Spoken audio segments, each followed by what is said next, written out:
오늘은 제1성서 본문이 없고 사도행전부터 시작하는데요. 사도행전의 주제는 교회의 탄생이고 그 출발은 부활 공동체입니다. 오늘 사도행전 본문은 예수의 부활을 경험한 제자들이 성령을 받고 거듭나서 새 삶을 시작해 나아가는 그런 과정에 있던 이야기입니다.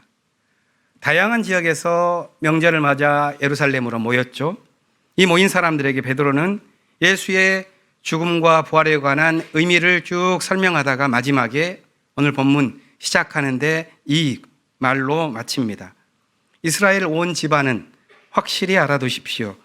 하나님께서는 여러분이 십자가에 못 박은 이 예수를 주님과 그리스도가 되게 하셨습니다.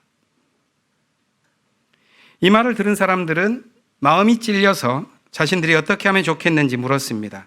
그러자 베드로는 예수께서 공생애를 시작하면서 첫 번째 하신 그 말씀을 전합니다. 회개하십시오. 이어서 말하기를 여러분 각 사람은 예수 그리스도의 이름으로 세례를 받고 죄의 용서를 받으십시오. 그리하면 성령을 선물로 받을 것입니다. 그러자 이 말을 들은 사람들이 회개하고 세례를 받았는데 본문은 그 숫자가 3,000명이나 되었다고 말을 합니다. 중요한 것은 여기서 숫자가 아니겠죠. 그들이 이어서 펼쳐간 삶의 양식에 있다는 것을 알게 됩니다. 그들은 서로 사귀고 빵을 나누고 또 기도하는 일에도 힘썼습니다. 서로 경외감을 품고 살았기 때문에 기적과 같은 일들이 이어졌습니다. 서로 자기 재산을 팔아서 공동으로 소유하고 필요한 사람들에게 나누어 주는 이상사회를 만든 것입니다. 초대교회로 알려진 이 공동체의 삶은 정의로운 세계를 꿈꾸는 사람들에게 계속해서 큰 영감을 주었습니다. 그런데 사실 그 길을 만들어 나아가는 과정은 평탄치 않았습니다. 욕망과 권력으로 비뚤어진 세계는 늘 위협했고 새로운 공동체를 지어갈 때는 난관과 위기가 있었습니다. 긴 역사를 교회가 흘러오면서 초대교회가 가졌었던 경제 공동체의 모습은 거의 이렇죠. 이제는 우리에게는 신앙 공동체로서의 명맥만 남았습니다. 이 신앙이 관념적인데 그치면은 관계의 파탄을 겪기도 하지만 그 믿음이 진실할 때는 시대의 한계를 뛰어넘는 성령의 공동체로서 위대한 역사를 쓰기도 합니다. 그것이 예수의 이름으로 오늘 우리 삶에까지 영향을 주고 있습니다. 그 맥을 우리도 이어가고 있는데 우리는 어느 지점에서 어떤 모습으로 살아가고 있는가 하는 물음을 던져볼 수가 있겠습니다. 세계교회는 예수의 정신을 이어가는 삶을 가리켜서 생명, 정의, 평화 이렇게 세 단어에 담았죠. 문익환 목사님은 일전에 이런 말을 했습니다. 이 생명, 정의, 평화를 설명하면서 그분이 하신 말씀인데 저에게는 참 마음에 남는 공식 같습니다. 문 목사님 말씀입니다. 예수의 십자가가 인류에게 안겨준 과제는 무엇인가? 그건 샬롬, 평화다. 샬롬은 무엇인가? 그것은 생명, 사랑 운동이다. 예수가 선포한 하늘나라는 정의가 기둥이 되어서 지어진 평화의 나라다. 그럼 정의란 무엇인가? 그건 폭발하는 사랑, 사랑의 사회적 표현이다. 이렇게 표현을 합니다. 저는 이것이 성서의 기본 정신을 압축적으로 말해주는 것이라고 생각하는데요. 생명과 평화와 정의, 이 관계에 대한 아주 중요한 설명이라고 설명을 생각하면서 저는 그것을 좀 공식을 좀 바꿔가지고 다르게 표현해 보았습니다. 생명이라는 것은 성서가 살아가는 모든 삶의 터전이라면 평화는 성서가 지향하는 목표이고 정의는 성서를 움직여내는 맥박이다. 이 생명과 정의와 평화 가운데서 오늘날 교회에서 약해진 것은 정의죠. 성서의 맥박이 약해진 것입니다. 맥박이란 심장 박동으로 뻗어나가는 피가 동맥의 벽에 부딪혀서 만들어낸 파동인데 이 강도, 그 속도를 통해서 건강 상태를 점검할 수가 있습니다. 그런데 한국 교회에서는 이 정의라고 하는 것이 꽤 낯설어지고 있습니다. 성서의 정신이 희미해진 거지요. 그렇기 때문에 진취적인 교회일수록 교회가 정의의 감각을 유지하는 데 민감해야 한다고 생각합니다. 성서에서는 600번이나 반복되고 있는 두 개의 단어가 있습니다. 하나는 미슈파트라는 단어이고 다른 하나는 체다카라는 단어입니다. 둘 다 정의, 공의 이렇게 번역되어진 단어인데 두 개가 서로 맺고 있는 관계가 정의의 감각을 말해주는 성서의 가르침이 됩니다. 미슈파트라는 단어는 남성 명사입니다. 그 원래의 뜻은 재판관이 내리는 판결을 의미합니다. 각 사람에게 정당한 몫을 똑같이 공평하게 나눠주기 위해서 엄격하게 지켜내는 행동 양식입니다. 그런데 성서는 정의라는 것은 이 미슈파트만으로는 이루어질 수 없다고 말하죠. 이 미슈파트를 사회적 삶 속에서 가능하게 하는 것, 그것이 체다카입니다. 체다카는 여성 명사입니다. 체다카는 정의로운 행동을 가능하게 하는 사람의 품성입니다. 인격의 바탕을 말하죠. 규범과 법령의 엄격함을 넘어서 약자에 대한 친절과 박애와 관용, 이것을 포괄하는 체다카가 필요하다는 것입니다. 그래서 성서는 정의를 말할 때에는 이 남성 명사 미슈파트와 여성 명사 체다카, 이 둘이 함께 움직이고 있는데 그것이 정의의 감각, 정의의 리듬이라고도 하겠습니다. 아모스 예언자는 그걸 이렇게 표현했죠. 너희는 다만 공의가, 미슈파트가 물처럼 흐르게 하고 정의, 체다카가 마르지 않는 강처럼 흘러야 한다. 이 둘은 함께 움직여야 합니다. 성서의 가르침을 따른 신앙 공동체는 이 정의의 감각에 자신의 질서를 맡겨야 합니다. 한편으로는 엄격한 판단을 하는 미슈파트가, 다른 한편에서는 그 정의를 자비롭게 만드는 체다카가 뒷받침되어야 합니다. 그런데 우리는 그것이 자꾸 엇갈리는 비극을 경험하지요. 미슈파트의 눈이 가려지면 징벌을 할 때 용서를 하자고 말합니다. 체다카의 눈이 가려지면 치유가 필요한 것에 도리어 보복을 실행하는 비극이 벌어집니다. 이 둘을 어떻게 적용하는지에 따라서 사람의 인격의 자질이나 공동체의 품격이 결정됩니다.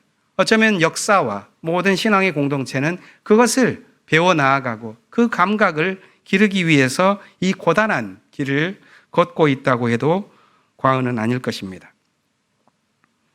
복음서 본문에서 엠마오로 가는 두 사람의 이야기가 나오는데 원작자는 마가입니다. 마가의 이야기는 매우 짧습니다. 시골로 내려간 두 사람, 그들의 이야기는 제자들의 불신에 관한 이야기로 마쳐집니다. 그런데 이것을 전달받은 누가는 이것을 길게 늘렸습니다. 그래서 제자들의 부활 체험이 어떠했는지에 관한 이야기로 바꿔냅니다. 두 사람이 향한 곳은 엠마오, 그 뜻은 따뜻한 샘이라는 뜻입니다. 따뜻한 샘을 향해 내려가면서 그들은 마음이 뜨거워지고 가려졌던 눈이 떠졌다는 부활의 이야기로 누가를 통해서 거듭났죠.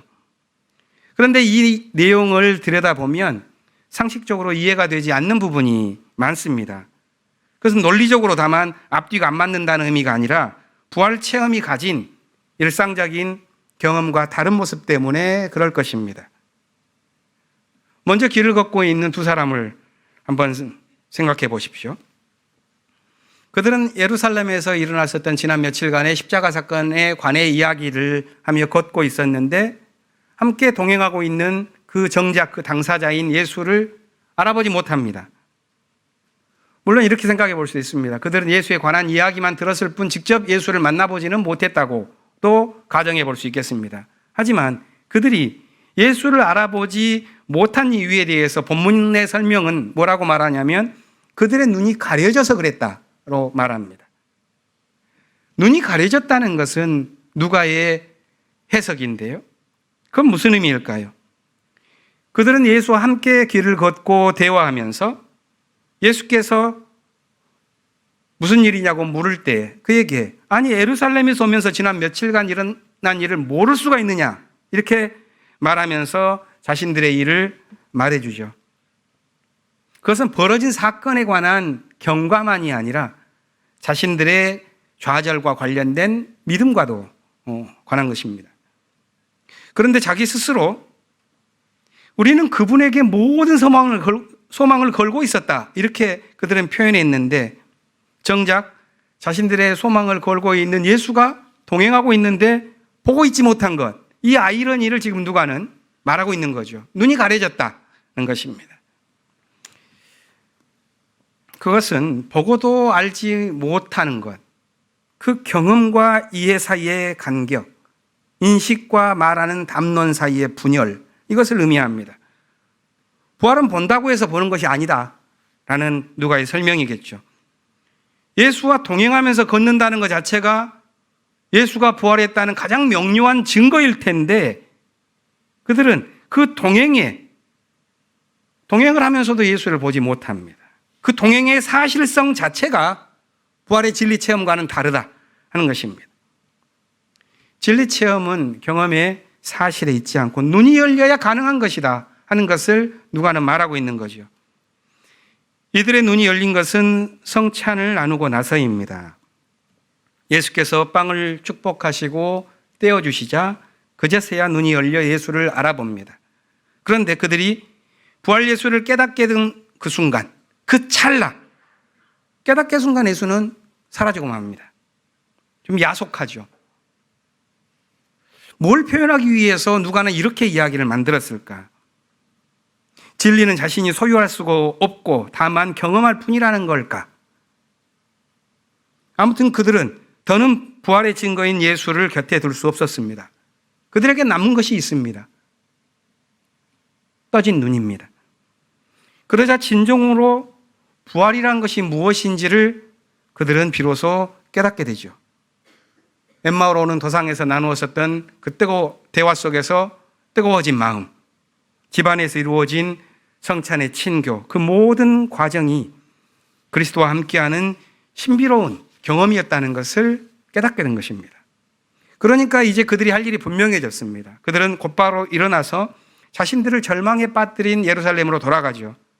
거기에는 자신들만이 아니라 이미 제자들 모두 부활 체험을 하고 모여 있었습니다. 누가는 이렇게 예수의 제자들이 부활의 신비를 깨닫는 과정을 그렸고 그 이야기 전체가 주목하고 있는 것은 눈이 열리는 체험이다 라고 말합니다. 눈이 열리면 부활을 깨닫고 거듭난 삶을 살아가게 된다 하는 것입니다. 우리에게 부활은 뭘까요? 그리고 우리 각자는 어떤 부활을 경험을 했습니까? 저마다 이야기가 있겠습니다만 대표적인 이야기를 모아둔 책이 하나 있습니다. 그 책 제목이 한 10년 전에 나온 내가 믿는 부활이라는 책인데 11분의 기독교 지성, 6분의 개신교인과 5분의 가톨릭 교인이 함께 쓴 책입니다. 꾸밈없이 자기가 가르쳐온 부활이 아니라 자기가 믿고 있는 부활을 말합니다. 그 얘기를 간략하게 드리면 이렇습니다. 기장의 목사로서는 김경재 목사님이 선택되어서 이분이 말을 할 때 나는 부활도 중요하지만 그보다 더 중요한 것은 현재 우리가 살아가는 이 생명 현상 자체가 하나님의 선물이라는 것을 먼저 깨달아야지만 부활의 의미를 말할 수가 있다. 근데 이 생명 현상이라는 것은 죽으면 마감하는 것이기 때문에 죽음 이후에 이 생명 현상이 움직였었던 우리의 육체, 몸, 그것의 사체가 소생하는 일은 없을 것이다. 다만 죽음 이후에 바울이 말했었던 영적인 몸, 하나님의 은총 속에서 있게 될 그 변화, 그 삶의 가능성은 여전히 남는다. 이 정도로 고백하십니다. 예장의 유경재 목사님과 감리교의 이계준 목사님은 이렇게 말씀하십니다. 비슷한 말씀인데요. 부활신앙이라는 것은 저 세상을 보는 것이 아닙니다. 이 땅에서 새 삶을 사는 것이 부활신앙입니다. 정양무 신부님은 이 기조를 유지해 가면서 조금 더 나아가서 말씀하시는데, 하나님께서는 우리가 살아가면서 만들어내는 인격, 그것이 영글어야지 수확하실 텐데, 그렇기 때문에 누구나 죽음 이후에 부활이 보장될 것 같지는 않습니다. 이렇게 그분은 고백하시네요. 심상태 신부님은 이런 다른 주제를 말합니다. 부활은 개인적인 차원에서의 만이 아니라 새하늘과 새 땅이라고 하는 우주적 차원에서 봐야지만 성서의 가르침을 우리가 얻을 수 있을 것입니다. 같은 의미에서 김승혜 수녀님은 이렇게 말씀하시죠. 그 생각, 비전을 생태학적으로 더 발전시켜서 우리가 사는 이 세계의 몸의 부활, 즉 우주적인 차원에서의 부활까지도 꿈꾸는 것입니다 라고 말합니다. 마지막으로, 지금은 조금 이상하게 되셨지만 당시에는 아주 또렷하셨던 박상정 목사님, 이분은 이렇게 말씀하시죠. 부활 신앙이라는 것은 정치적인 혁명적 의미가 있는 것이다. 예수를 죽이려고 했던 사람은 부활을 믿지 않았듯이 부활이라는 것은 세상의 권력을 넘어서고자 하는 그런 정치혁명의 차원이 있다라고 말합니다. 이와 비슷하게 서광선 목사님도 부활의 언어라는 것은 저항의 언어다, 변화의 언어다, 혁명의 언어다, 이렇게 말씀합니다. 그렇다면 제가 볼 때는 우리가 경험하는 부활에 대한 이야기가 대충 다 나왔습니다. 이것을 요약해서 4가지로 정리하면 이렇습니다. 첫 번째는 부활 신앙이라는 것은 하나님의 은총에 대한 희망이요, 그것이 죽음 이후의 삶까지도 생각해낼 수 있는 믿음의 토대이다라는 것입니다. 둘째는 정작 그렇다 하더라도 현재 우리가 살아가면서 부활 신앙을 갖고 주목하는 지점은 죽음 이후가 아니라 현재의 삶이라, 단순히 현실 자체에 대한 강조가 아니라 이 현실을 살아가는 동안에 우리가 해야 할 사랑의 실천, 깨달음의 정진, 이 현실이 중요하다고 말합니다. 셋째는 부활이란 개인적 차원을 넘어서 역사적, 우주적 차원, 거기에서의 종말론적인 성격이 있다는 것이요. 넷째는 부활신앙의 그 알맹이, 거기에는 변혁적 성격이 깃들어 있다는 것입니다. 이 4가지가 부활신앙의 대체적인 내용이라고 볼 수 있겠는데요. 우리의 신앙생활에 참고가 되었으면 합니다. 마지막 본문인 베드로 전서, 서신서는 우리에게 2가지 권면을 하고 있습니다. 첫 번째는 17절 말씀인데요.